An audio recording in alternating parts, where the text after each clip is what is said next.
Nagsugan ako akong buntag diri sa akong mga alaga nga namiso na sila. Ako silang gipainom og tubig, ug ako silang gipakaon. Ang ilahin ako ang gagmay, ug ang bagong pusa, ug ang mga 3 months, ug ang mga lalaki kay ako ang gipangtali.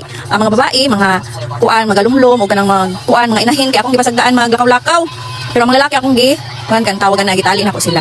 Kita nimo na duha na lang sila no katong 3 months old kay anuman 11 to sila nahurots og kaon hinahinay sa ilaga og sa iring kuya ka nagapahapa sila ako lang ilang bantayan ug ang inahan karon kay ako lang ginakulong ang mga gagmay pag mga dagko na paglalaki ako ang kuanon tali pero pag dagko na nya babae ako ang ginabuyan kay lisod dakpon ang lalaki kaysa babae di ba? Wala na apil og video ang tulo kay naglaag mauto sila akong next step nga dakponon ugma kay dagko na biya to no pwede na biya tuma yummy sabaw adobo. Uy, kadlok. Anong dari na ng itlog, ang manok. Pasensya kaya ng manok.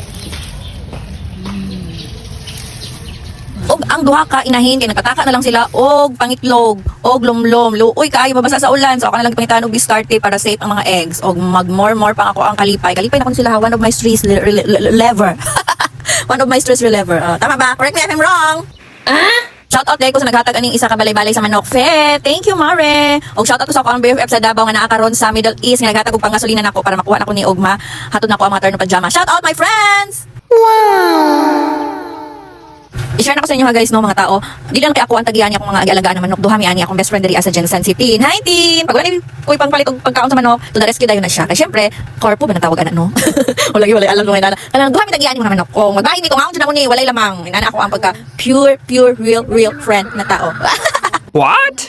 Basta happy jud ko ani mga pag-alaga-alaga nako ani mga manok ay promise walay char. So duha mi ani tagiya guys ako ang best friend si Tindre sa Jensen. Okay bye. Thanks for watching. Madadot ang tanan. Thank you all. Thank you Lord. Praise the Lord. Bye. Yeah!